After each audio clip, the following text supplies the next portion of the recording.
dinheiro na mão é vendaval, na mão de um sonhador. Mas ele pode se multiplicar na mão de um investidor. Ou não. Hoje no Click League, o nosso papo vai ser sobre tecnologia e inclusão digital. E sobre dinheiro, aquele que a gente conhece em forma de papel moeda e esse ser virtual, eletrônico, que atravessa fronteiras em milissegundos impulsionados por algoritmos que movem montanhas, empresas e países. E que pode também ser acessado por você aí na sua casa pelo seu computador. O nosso convidado desse bloco é o Fábio Bretas, administrador e sócio da Finance, gestora de quantitativos. Quem também nos acompanha nesse programa por Skype é o Frederico Scaura, estudante de economia da USP, que desenvolveu o site Bússola do Investidor e que está no Chile e vai participar via Skype. Tudo bem, Fábio? Oi, Marcelo, tudo bom? Tudo jóia. Vamos começar do começo? Claro. O que é isso quantitativo? A história começa lá em 84, com um monte de estudantes que buscavam o que fazer, emprego, como a gente vive no Brasil hoje, estudante está buscando o que fazer depois de se formar, né? E acabou se descobrindo que o pessoal que vinha da área de ciências exatas acabava tendo uma aplicação muito importante dentro do mercado financeiro americano.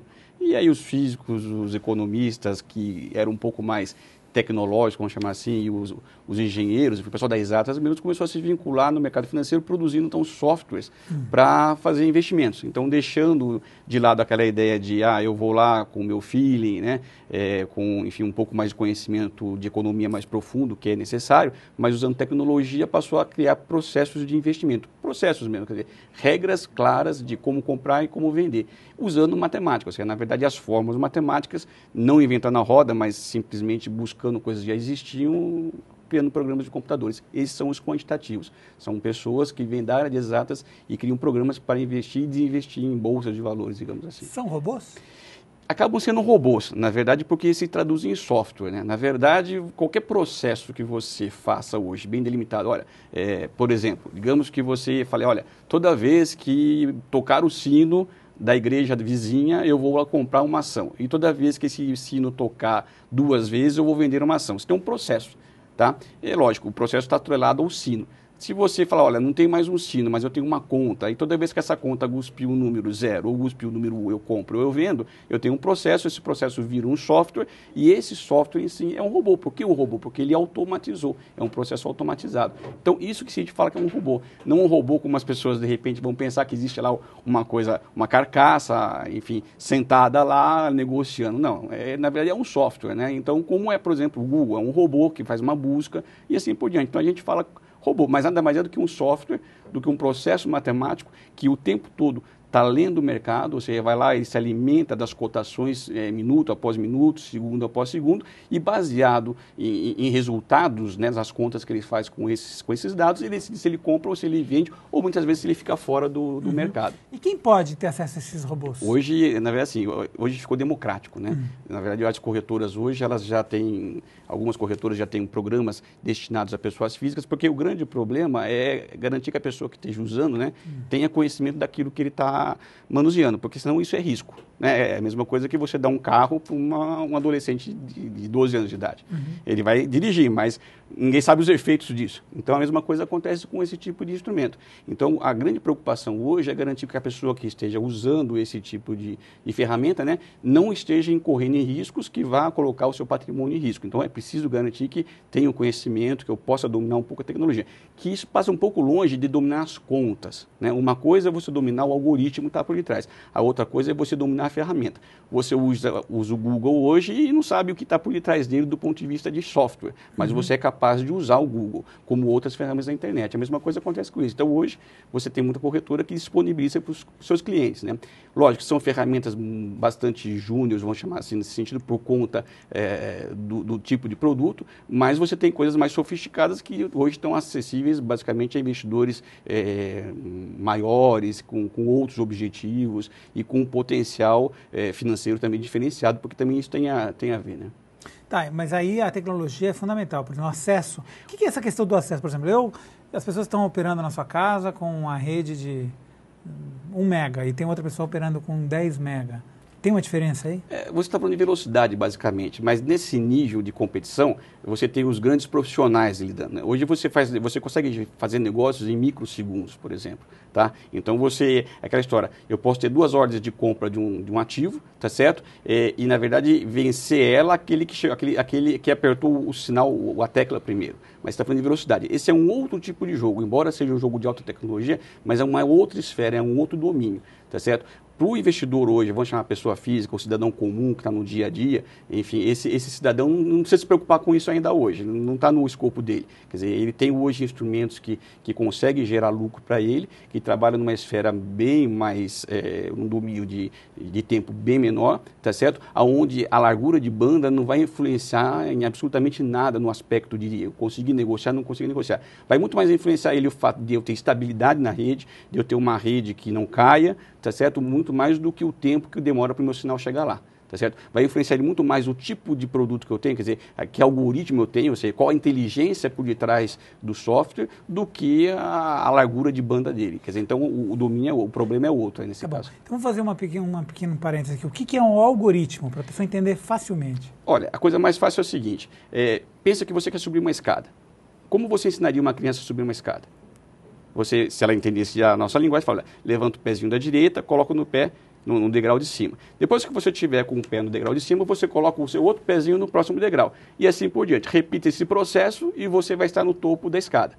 Um algoritmo nada mais é do que um conjunto de regras a serem seguidas e de uma forma muito ordenada, ou seja, é um conjunto de instruções. Por exemplo, comprar um ativo. Olha, toda vez, digamos que a gente esteja falando de Petrobras aqui, por exemplo, toda vez que a Petrobras, enfim, tiver um volume de vendas, um negócio, sei lá, de 50 negócios, eu faço uma operação de compra. Toda vez que ela subir mais 10 negócios, eu vendo. Eu criei um processo, eu criei uma regra. Essa regra, esse conjunto de instruções, né, que ainda não estão codificadas, isso é um algoritmo. É lógico, no caso de um algoritmo de computador, nesse caso específico, isso são regras matemáticas. Então, não vão ser subir a escada, não vai ser 50 negócios, enfim, vai ser o contrário, vai ser um conjunto de instruções matemáticas, mas nada mais é do que um conjunto de instruções matemáticas encadeadas. Isso é algoritmo. Ótimo. Quem está nos acompanhando também aqui é o Frederico, que criou o site Bússola do Investidor. Tudo bem, Frederico? Alô? Boa tarde, tudo bem? Tudo bem. Você está acompanhando a nossa conversa aqui. Estou sim. Conta um pouco da história aí do nascimento desse site, Bússola do Investidor. Bom, o Bússola do Investidor foi uma ideia minha enquanto eu ainda estava na faculdade. Eu fiz a faculdade de economia na USP, então eu sempre tive ligado com esse mundo de investimentos, de dinheiro, economia, etc. E eu percebi que existia uma grande dificuldade de pessoas comuns mesmo, começarem a investir. Então, o que foi minha ideia desde o começo? Criar um lugar que fosse um espaço democrático, principalmente gratuito, e que tivesse informações que não fossem informações técnicas, fossem aquele tipo de informação que uma pessoa comum, uma dona de casa ou qualquer outro profissional conseguisse entrar no site, entender o que estivesse sendo falado e com isso eu conseguir agregar alguma coisa para esse futuro investidor ou já investidor. Então foi uma ideia que a gente surgiu em 2007, o site entrou no ar em outubro de 2007 e ao longo de todo esse tempo a gente foi sempre lançando novas ferramentas, colocando novos conteúdos, notícias, colunistas, enfim, todo tipo de informação que fosse agregar alguma coisa para o nosso público. Hoje em dia a gente já tem quase 50 mil usuários cadastrados no site, temos uma visitação, somos um dos maiores sites independentes do Brasil de mercado financeiro e estamos atualmente também expandindo todas as nossas ferramentas, nossos conteúdos para outros países aqui da América Latina. No momento, a gente está começando aqui pelo Chile, eu estou atualmente aqui no Chile, a gente está fazendo todo um trabalho junto com o governo aqui também para exatamente trazer essa cultura que no Brasil já é ainda um pouco mais desenvolvida, e também trazer para aqui para os outros países da América Latina, que ainda é mais difícil ainda de você conseguir encontrar informações sobre corretoras, sobre investimento, o que é uma ação, o que é um título de renda fixa. Então a gente está tentando trazer essa cultura de investimento que já existe de certa forma no Brasil. Ainda é muito limitada, mas a gente está tentando trazer isso daqui para outros países também, tá? Deixa eu perguntar, a classe C está investindo? Oi? A classe C está operando na Bolsa? Cada vez mais a gente tem visto, principalmente na questão de demandas, de perguntas, dúvidas que chegam dos leitores, dos usuários e site a gente vê que inicialmente eram perguntas bem específicas, então você conseguia identificar que já era um investidor, que já tinha um perfil de investidor, que de repente o investidor que estava o dia inteiro lá acompanhando o mercado, e ao longo desse tempo que a gente também foi fazendo esse trabalho de diversificar nosso conteúdo, a gente começou a perceber que cada vez mais estavam chegando outros tipos de perguntas que eram perguntas mais, digamos, básicas. Era pergunta: o que é uma ação, o que é a bolsa, o que é o papel de uma corretora, que outras formas de investir, se bolsa é seguro, se é seguro investir em ações, se é seguro investir em renda fixa, em CDB, por que eu devo mudar, sair do meu banco, que eu já tenho minhas opções de investimento, e ir para alguma outra corretora que de repente tem um trabalho mais personalizado. Então a gente vê que cada vez mais o público tem se diversificado bastante. Isso acaba sendo um reflexo da nossa economia atual, que a gente vê que cada vez mais está tendo um aumento da renda, principalmente da classe C, e esse público está querendo começar a investir também. Bom, a gente está aqui, você está acompanhando aqui pelo Skype, com o Fábio Bretas, da Finance, que trabalha com os quantitativos. Você tem esse acesso, esse tipo de informação no teu site também? Ou isso é para um nível mais alto de performance, assim, de investidor? Olha, a gente não faz esse monitoramento da performance de investidores. A gente tem, na verdade, no site uma ferramenta que é para os investidores cadastrarem as operações para fazer esse controle dos investimentos deles, saber quanto que ele está ganhando, quanto que está perdendo, mas a gente não cria nenhum índice de performance em cima das operações deles, que eles têm por motivo de confidencialidade também. Mas a gente vê que tem uma grande parte do nosso público, dos nossos usuários, que cada vez mais estão com um volume maior de operações, e muitas dessas operações também ocorrem, por quê? Porque a gente vê que algumas corretoras começaram já, agora está ficando um pouco mais popular, as próprias corretoras disponibilizarem cada vez ferramentas melhores para os investidores, ferramentas mais tecnológicas e mais amigáveis para serem utilizadas. Então, isso propicia que os investidores cada vez mais, ele fique mais ligado com a bolsa, invista cada vez mais. Tá, deixa eu perguntar aqui, Fábio, qual é o perfil de quem utiliza esse tipo de serviço tão sofisticado? Olha, a gente teve essa experiência, na verdade, em 2005, quando a gente tentou uma ação de popularização desses robôs, ainda o mercado era incipiente, e a gente fica muito à vontade para falar do espectro de pessoas que se cadastraram com a gente. Uma iniciativa muito parecida com o que eles estavam fazendo, com um foco um pouco diferenciado, porque era justamente de ajudar pessoas a operar que não tinham conhecimento de economia. Fortemente, advogados, médicos, dentistas, profissional liberal. Esse é o perfil das pessoas que estão buscando hoje esse tipo de operação. Mas tem um valor mínimo de investimento? Na verdade, hoje o acesso à bolsa é para qualquer um, né?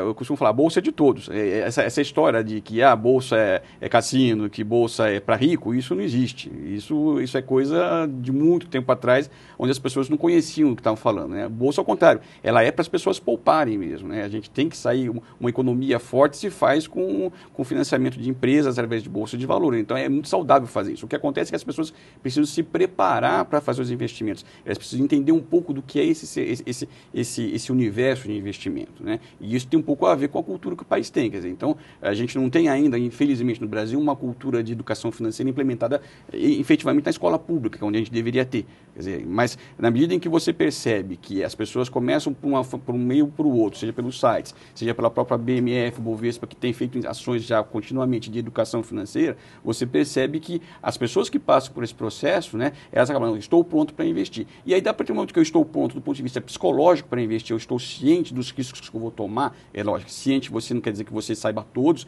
mas você sabe lidar com isso, sabe que vale a pena eu tomar esse risco, é risco bom, é risco ruim, então as pessoas vão. E aí, seja com R$1.000, com R$100, com R$500, você pode fazer qualquer coisa, depende do horizonte que você tem. Você pode ter pessoas que, por exemplo, não vão se utilizar, por exemplo, de algoritmos para comprar, tá certo? Vão se utilizar de outro tipo de análise, uma análise fundamentalista, por exemplo, mais tradicional, ou uma análise grafista. Como o que é uma análise fundamentalista?